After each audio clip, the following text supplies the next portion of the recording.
Get ready to hear some timeless historical radio broadcasts. Thank you for visiting Golden Age Radio. Listen to the complete NBC and CBS D-Day broadcasts on rebel.com/C/GAR.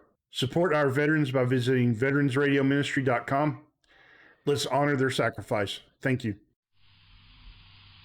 Invasion news. Allied forces in France are pushing inland at many points after clearing dazed Nazi soldiers from the beaches of Normandy.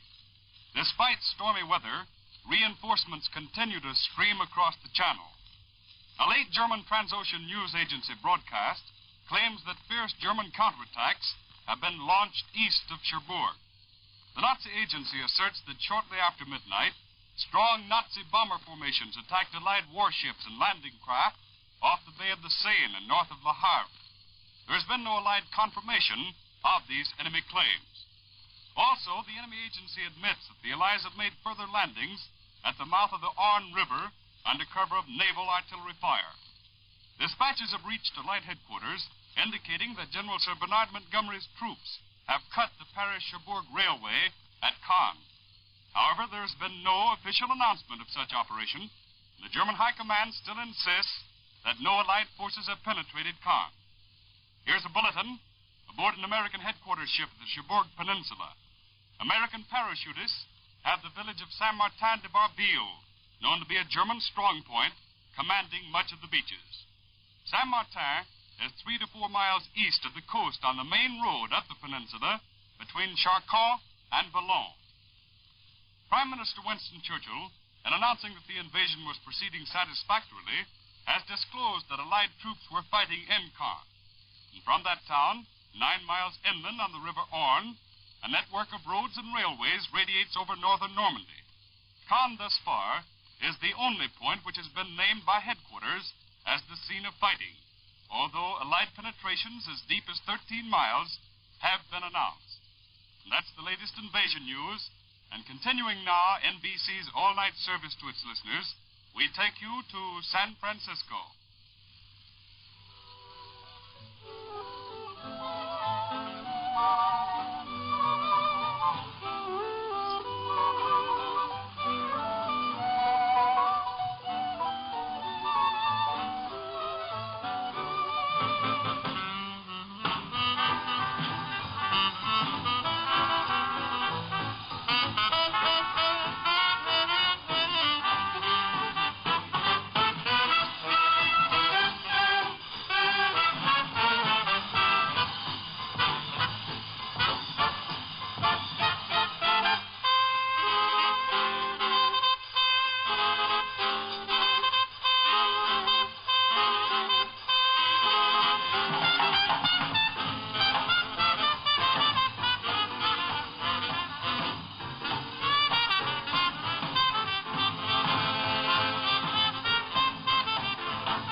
And here, ladies and gentlemen, is the kind of music Pancho's famous for, Coast to Coast.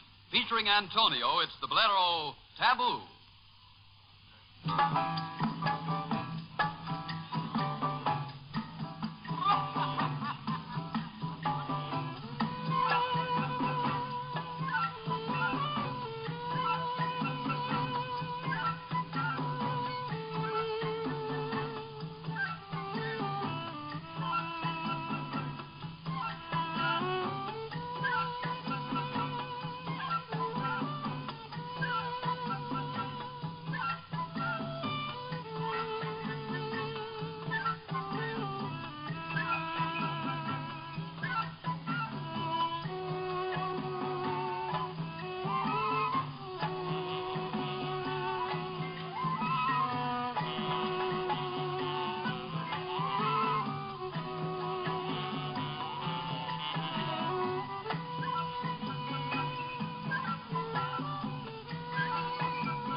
Alma de la África lejana, llena mi pecho de candela. Alma de la África lejana, llena mi pecho de candela. Y el pobre Congo, hijo de esclavo,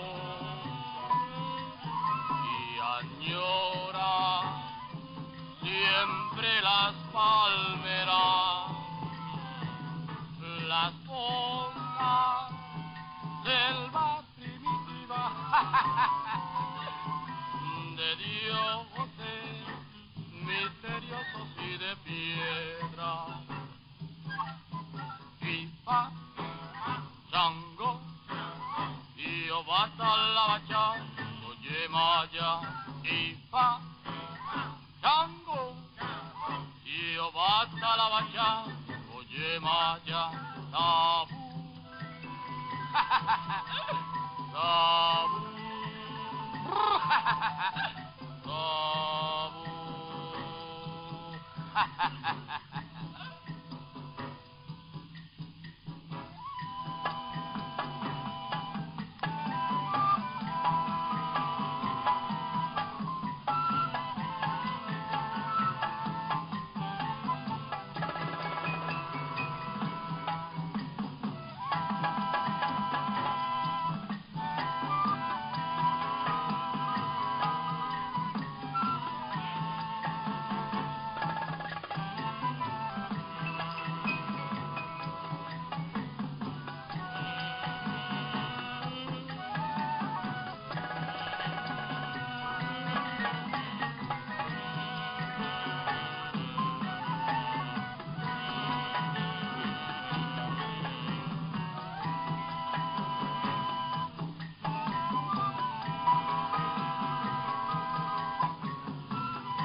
Ladies and gentlemen, from the mural room of world-famous Hotel St. Francis in San Francisco, NBC is sending you the distinctive dance rhythms of Pancho and his orchestra.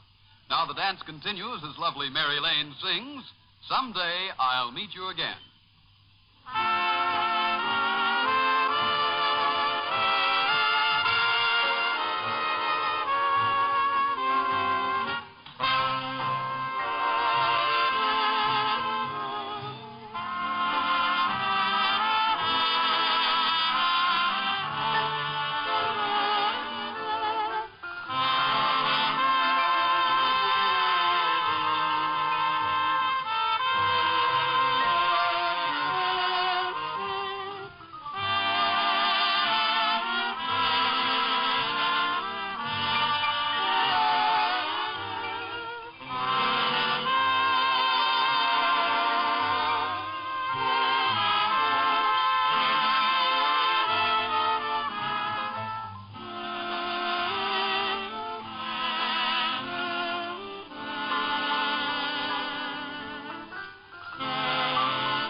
and I'm yours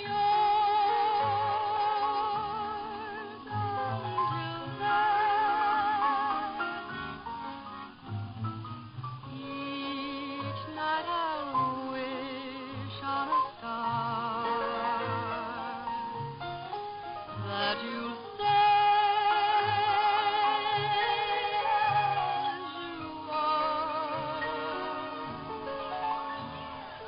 You have my heart, and my heart wonders when we'll meet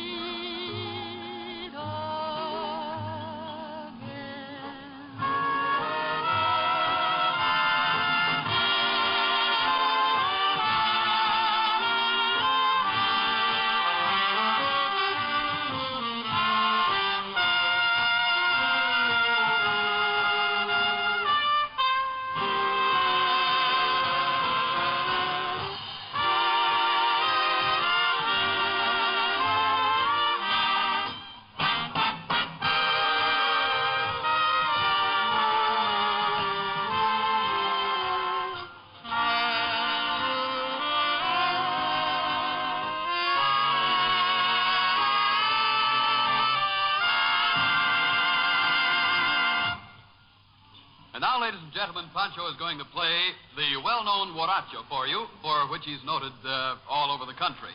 This one's titled Oye el Carbonero.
Very nice, Pancho.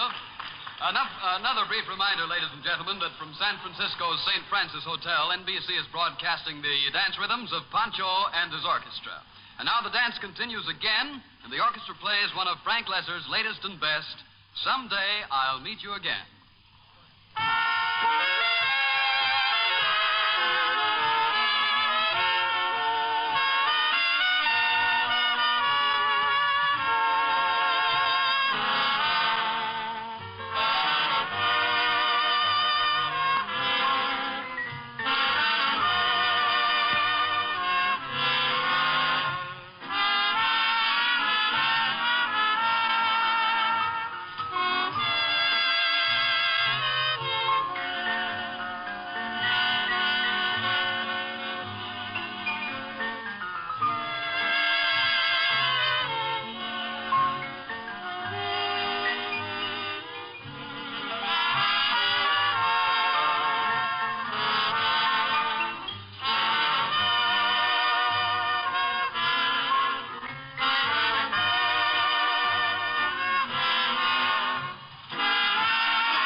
was a Frank Lesser tune, but as you undoubtedly recognize, the title was Spring will be a little late this year.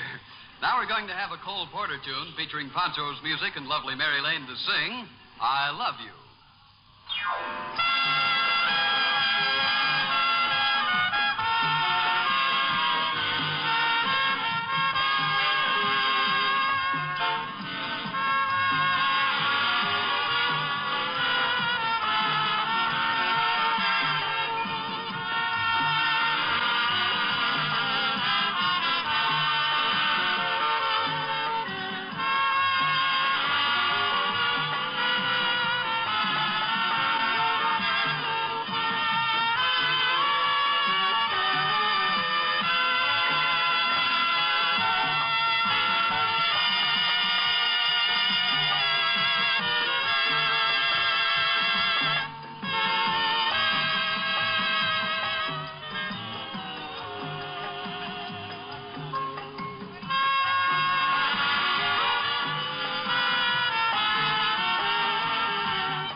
That's the song of songs, and it all belongs to you and me.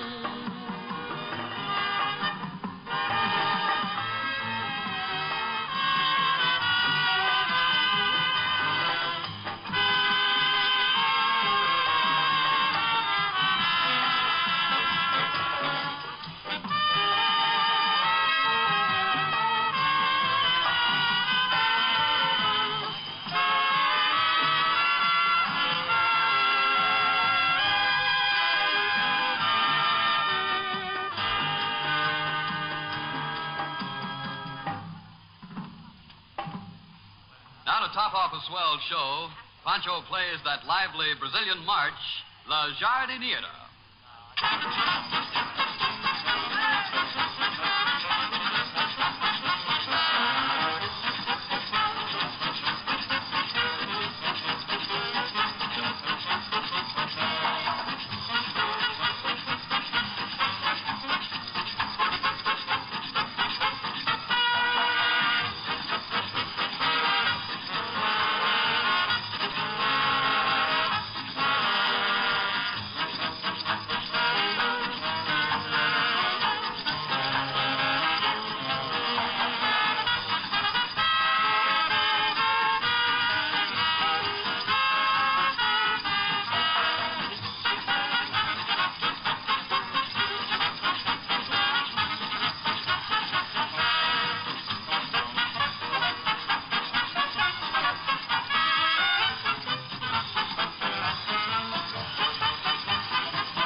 come to the end of this memorable evening's entertainment, presenting the music of Pancho and his orchestra, playing here in the beautifully appointed mural room of world-famous Hotel St. Francis, overlooking historic Union Square in San Francisco.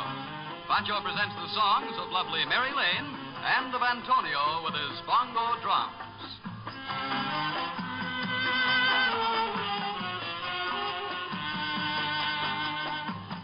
Now it's time to say hasta luego from San Francisco. This is the National Broadcasting Company.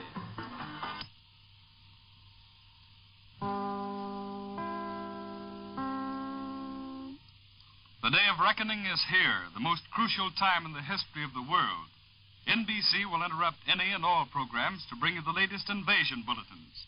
Stay tuned to WEIF. This is Don Goddard in the NBC newsroom in New York. There's the full light of another day over the beaches of northern France at this hour. It's 9 o'clock in the morning over there, and that light discloses great activity throughout the whole area of Normandy that is now in Allied hands. For today comes the second phase of our invasion of Western Europe. By this time, there should be sharp and savage fighting. That is, if the Germans have launched those counterattacks they've been boasting about and denying all night long. And on the beaches themselves, beside the channel whipped by the strong winds that followed our landings yesterday, and under the protective barrage balloons overhead and the jeeps and the bulldozers and trucks scurry down there on the beaches, and landing barges and supply ships scrape along the sands constantly, bringing in an endless supply of the sinews of war, strengthening with every moment that passes the strength of our forces now dug in on the soil of France. That bad weather that the commanders feared yesterday, that they worried about last night, apparently has not developed in enough strength to stop our movement of supplies, nor to stop the flights of our fighter and bomber planes overhead. For overhead there is the ceaseless drone of planes. They swing far inland to support some company of paratroopers or an advance patrol of scouts, flushing Nazis on the bridgehead. 100% effective, so our military and naval authorities said when the day ended in the darkness of last night. And that was about the last official word we've had to go on as this new day brightens. The map of invasion is still based on the information we had yesterday. We still hold that crescent-shaped piece of land that swings from Cherbourg around the mouth of the River Seine to Le Havre. We are fighting on the promontory of the Norman Peninsula to the west, and we may have made further landings to the east. Possibly some of our paratroopers have gone inland as far as 41 miles. We have no official word on that as yet. And this lack of news, official news that is, for there's no lack of prattle that passes for news from the Nazi-controlled radio, is not necessarily alarming today. For we still have the assurances of our leaders that all is going better than expected. President Roosevelt said that satisfactory progress was being made, you remember. But the optimism of the first day, the optimism of yesterday, the satisfaction of yesterday, now is tempered, now that the first phase of the invasion has passed. For now, as the second phase approaches, the repulsion of counterblows, the further securing the positions we now hold, we face the task that lies ahead, the task that lies ahead of those men around the mouth of the River Seine. There will be other landings all along the coast, of course, probably as soon as the Germans have launched their attacks in the Seine head, as soon as some of their strength has been drawn to that focal point. But the news, Allied official news, will start rolling very soon again. Prime Minister Churchill has announced his intention of making a regular daily report to the House of Commons. And the morning should produce communique number 8 from General Eisenhower. And we will have more and more of the eyewitness stories from men who are coming back to England and other reporters who are now filing their copy and making their broadcast records right on the beaches of France. And, of course, the German radio will continue to put out feelers and statements intended to confuse us, and Tokyo will continue to amuse us. Meanwhile, we have a few late dispatches. The British report, which was monitored by NBC here this morning, said that invasion troops north of Caen have pushed their way inland to a depth of 13 miles at one point. And we have a story here, a very odd story from Stockholm. It says a Copenhagen dispatch of the German-controlled STB agency said today that German naval authorities admit they are considering the possibility of a Russian invasion of Denmark. A Russian invasion of Denmark down the Baltic Sea. And Moscow's midnight bulletin gives indications that the Germans are weakening in their 8-day battle near Yassy, and that the Russians are ever nearer to their own new offensive, the offensive which was to be timed with our landings in Western Europe. And this is Don Goddard speaking from the NBC newsroom in New York. This is the National Broadcasting Company.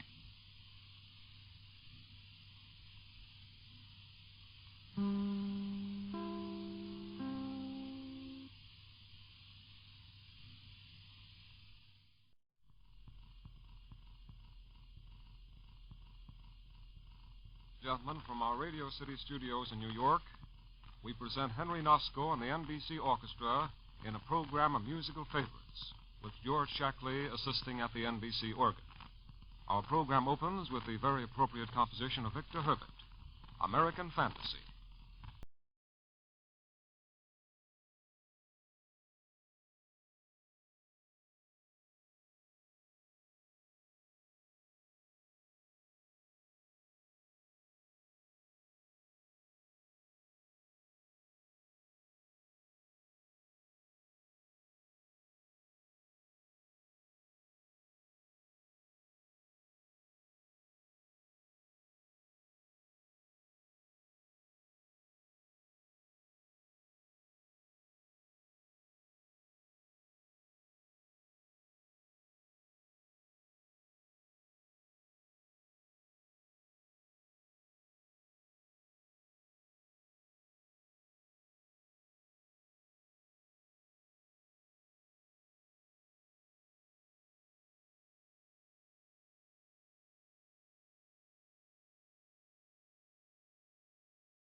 Ladies and gentlemen, the NBC Orchestra will play for you next the Red Cavalry March.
And now the graceful descriptive measures of the Swan by Saint-Saëns will be heard next.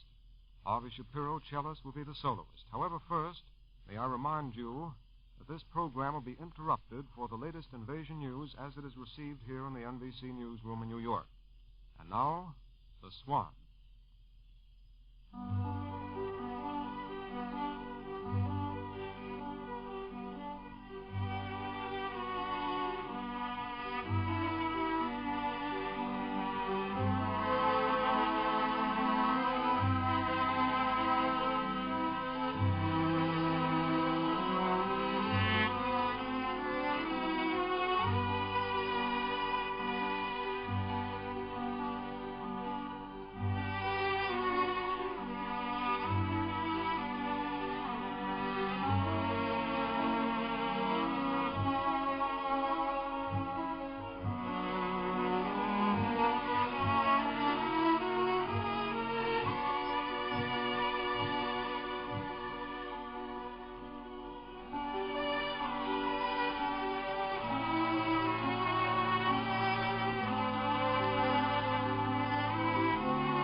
And now, in a different mood, the orchestra plays the colorful measures of the National Emblem March.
Our program of musical favorites continue now, and we hear George Shackley, our artist of the console at the NBC organ, playing for you Andantino of César Franck.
NBC Orchestra, Henry Nosco conducting, offers you now a composition of Victor Herbert, a composition characteristic of the colorful appeal of all Victor Herbert melodies, Panamericana.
The NBC Orchestra here at Radio City in New York in this special Invasion Musicale offers now a musical tribute to our British allies. We hear the composition of Sir Edward Elgar, Pomp and Circumstance.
and gentlemen, we are presenting a special program featuring Henry Nosko and the NBC Orchestra with George Shackley at the organ. This is the National Broadcasting Company.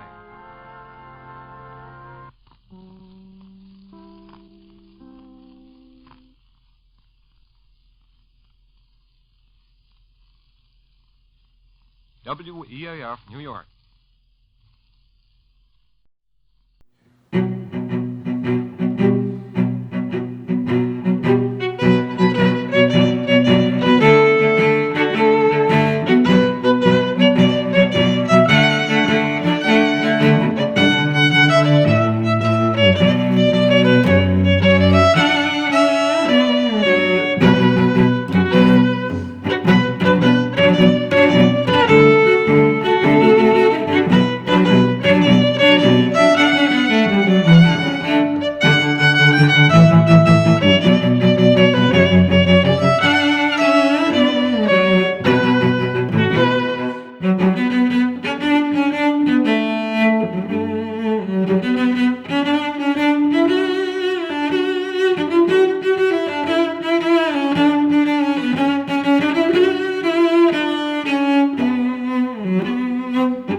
Here is the NBC commentator, Don Goddard. Ladies and gentlemen, the clocks here in the NBC newsroom at this moment point to exactly 3:32 o'clock Eastern Wartime. 32 minutes past 3 o'clock in the morning. And that is the hour and the minute when, yesterday morning, the world was electrified by a terse, calm voice from Britain. Just one historic sentence in these words. Under the command of General Eisenhower, Allied naval forces, supported by strong air forces, began landing Allied armies this morning on the northern coast of France. At 3:32 New York time, we heard, as President Roosevelt said in his prayer to Almighty God just a few hours ago, that our sons, pride of our nation, this day have set upon a mighty endeavor, a struggle to preserve our republic, our religion, and our civilization, and to set free a suffering humanity. It is perhaps appropriate at this time, exactly 24 hours since the first word flashed of that of Hitler's bedeviled continent, to review the news, official and otherwise, that's been flowing in about this biggest military operation of all the long history of many wars. American and British parachute and glider-borne troops carried the burden of the first phase of that assault. German sources tell of at least 4 divisions of these fighting men coming down behind the Atlantic Wall to grab bridges and other strategic points, to carry out demolitions. The transport planes carrying these seasoned combat divisions filled the purple dawn, stretching out for 200 miles. The choppy waters between England and France at the same time were black with ships, 4,000 ships, and 1,000 more of landing craft. The air was filled with the incessant throb of Allied bombers and fighters, 11,000 of them supporting the transport planes and the ships. The amphibious soldiers waded and swam ashore in the light of that early morning along the 100-mile stretch of French coast from Cherbourg to Le Havre. And after these 24 hours, only one French town definitely stands out in the welter of official Allied statements and enemy rumors and report. The town of Caen, about 10 miles inland from the coast of France, midway between Cherbourg and Le Havre. Prime Minister Churchill told us that fighting was raging inside the town of Caen. A British report heard by NBC said later that at one point, north of Cayenne, our troops had pushed 13 miles inland. To this hour, however, no report has come from any quarter of a major engagement. Apparently, the German counterattack has not started to this hour. Our losses in that first day are described as light. In this review, I've eliminated most of the enemy claims, but they are many and fantastic, as you know. One of the most remarkable facts of the first day was the almost total absence of the Luftwaffe. Eisenhower's communique number 2, issued last night, reports that all landings on the Norman coast had, quote, succeeded. Now also Berlin is reporting new landings under the cover of naval squadrons. Our naval losses so far reported amount to only 2 destroyers and 1 landing barge. Allied headquarters has not given much specific news to this hour. We're waiting for more definite developments, but the utterances of all our leaders have been confident. Said the Allied Naval Commander, Admiral Sir Bertram Ramsay, "We have broken the crust and started off on the right foot. We have caught the enemy on the wrong foot. Now we must try not to give him balance." This is Don Goddard in the NBC newsroom in New York. Our program of music now continues.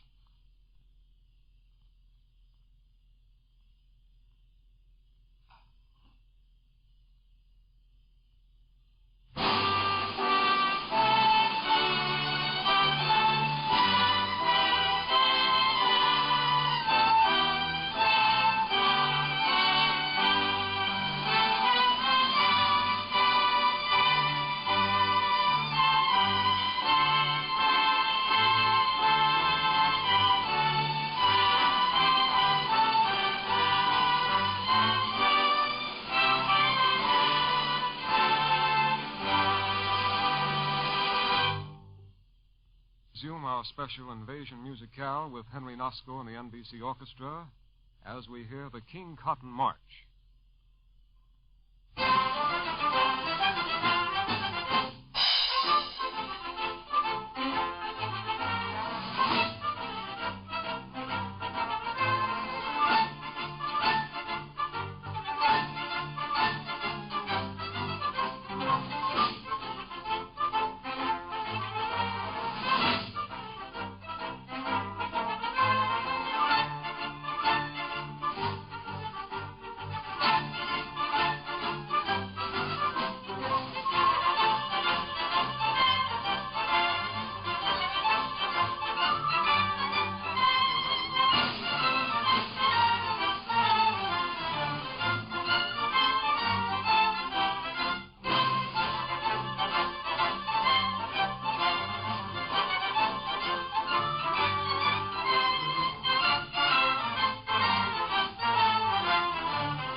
and gentlemen, may we remind you again that this program will be interrupted for the latest invasion news as it is received in the NBC newsroom.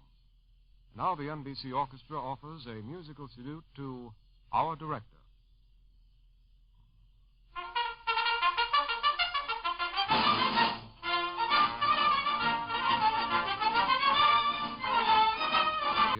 George Shackley, our artist of the console, at the NBC organ in a group of familiar melodies.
Ladies and gentlemen, as part of this special invasion musicale, we have presented George Shackley, our artist of the console at the NBC organ here in Radio City, New York.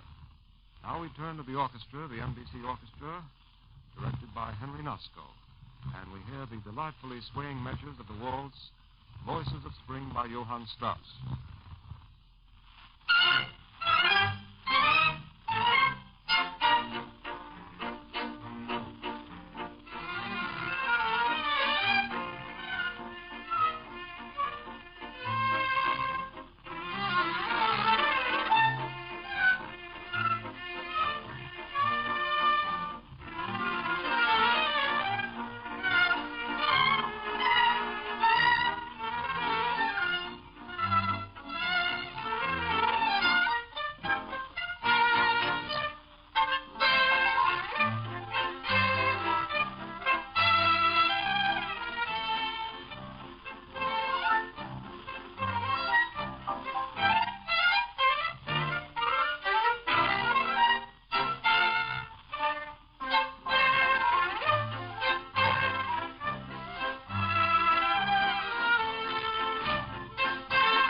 now, the NBC Orchestra continues this special invasion musicale with a composition of Borowski, the title of which is its own best description, Adoration.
The NBC Orchestra came to you through the National Broadcasting Company.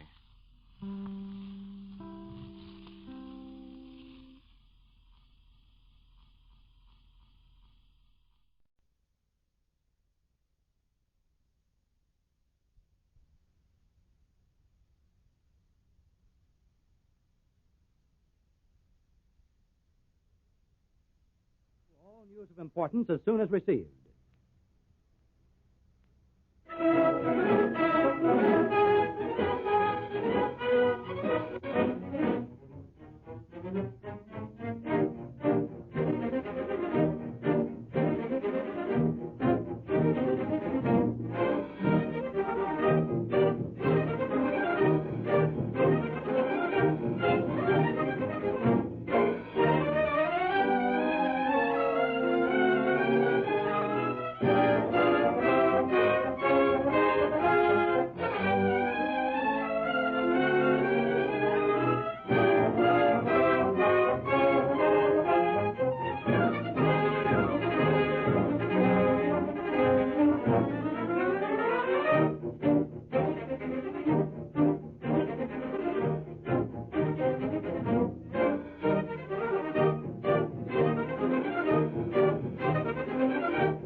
This is CBS World News headquarters in New York.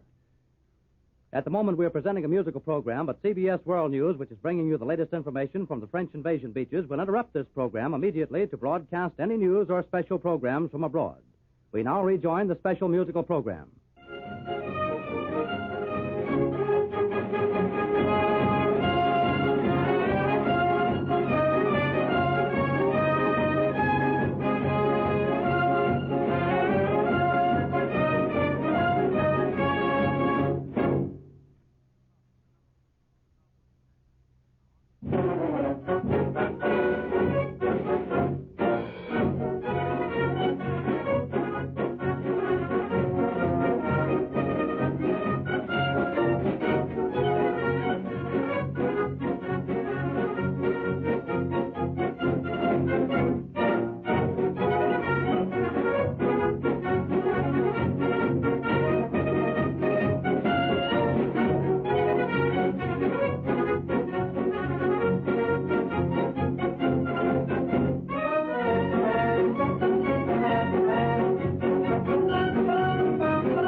special all-network broadcast, CBS World News takes you now to London. And at the bay of the mouth of the Seine River, and in the vicinity of Harfleur, near the tip of the Cotentin Peninsula. The Germans claim 6 divisions of parachute and airborne troops were landed at various inland points along this 100-mile stretch of coastline. Enemy dispatches make the usual propaganda claim that some of these elements were wiped out, but they admit heavy fighting by the airborne units is still in progress in some areas. A late German broadcast admits further that reinforcements are still pouring in. Behind these successes, which were launched this morning with General Eisenhower's ringing slogan, "Nothing less than full victory," is a story of massive sea and air operations. A fleet of 11,000 planes screened the naval armada of 4,000 ships and several thousand smaller craft. In 8 hours from midnight onward, 10,000 tons of bombs rocked the French coast. Shells from 640 naval rifles fired at point-blank range destroyed enemy forts and gun positions. German resistance was fierce, but nowhere did it reach the proportions which had been expected. In the first few hours, only 50 German fighter planes opposed an Allied tactical air force of 2,500 planes. Enemy naval resistance was sporadic and appeared concentrated near Le Havre and Cherbourg. Most of the German coast artillery had been, in Winston Churchill's words, quelled before the landing barges hit the beach. Since I started this report, a bulletin has been received from London saying the German High Command said tonight that great enemy formations approached the coast of northern France between Calais and Dunkirk this morning. The great struggle on the northern coast of France has begun. A Nazi broadcast quoted the High Command. Now, in the time remaining, I'll list some of the points of the areas mentioned in previous German broadcasts during the day. They fit into a plausible pattern and give the most consecutive picture of what has been going on. The most westerly landings appear to have taken place in the islands of Guernsey and Jersey, which have been used by the Germans as observation posts off the Bay of Mont Saint-Michel and the Cotentin Peninsula. At the tip of the Cotentin Peninsula lies one of the 2 major harbors of northern France, the port of Cherbourg. The Germans say flotillas of E-boats have been engaged during the day with large Allied naval forces in that area. 15 miles southeast of Cherbourg is the seaside village of Saint-Vaast-le-Hogue, where the Germans also claim to have inflicted casualties on Allied landing forces. A few miles farther south at the base of the peninsula is the town of Grand Camp. At this point, the Germans admit a penetration which threatens the town of Isigny on the main highway from Caen to Cherbourg. 35 miles east of Grand Camp is Aromanche, where Allied troops using tanks have apparently gained a foothold and are attempting to drive inland toward the town of Bayeux, which also lies on the main highway leading west from Caen. The next point to the east mentioned by the Germans is Ouistreham. Indications are that Allied landing forces in this area are attempting to close the pincers on Caen from the east. From the CBS studios in Washington, you have been listening to Joseph C. Harsh and Bill Costello of CBS World News. This is CBS, the Columbia Broadcasting System.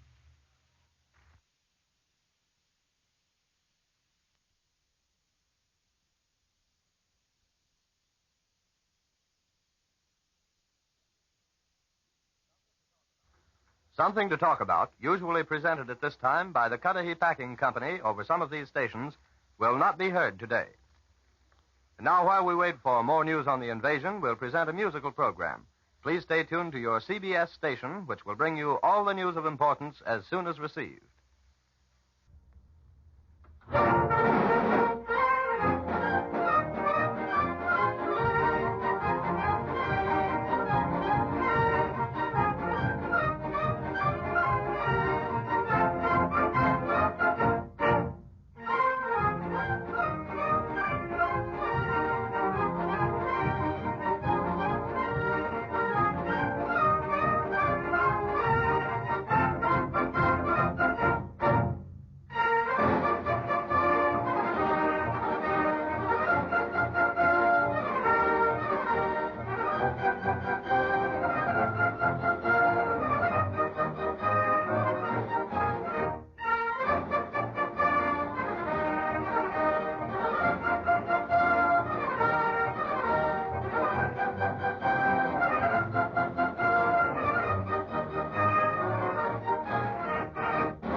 CBS World News, which is bringing you the latest information from the French invasion beaches, will interrupt its programs immediately to broadcast any news or special programs from abroad. This is CBS, the Columbia Broadcasting System.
Columbia has brought you the worldwide music of the Raymond Scott Show, starring America's #1 composer with a band. Raymond Scott, his orchestra, and Dorothy Collins come to America coast to coast at this time every day, Monday through Friday, and later to the whole world by shortwave.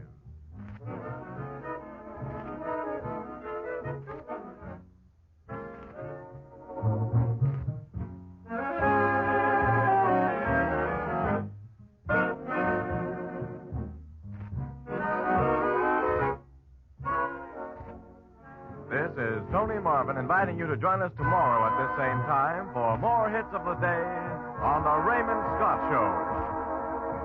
This is CBS, the Columbia Broadcasting System.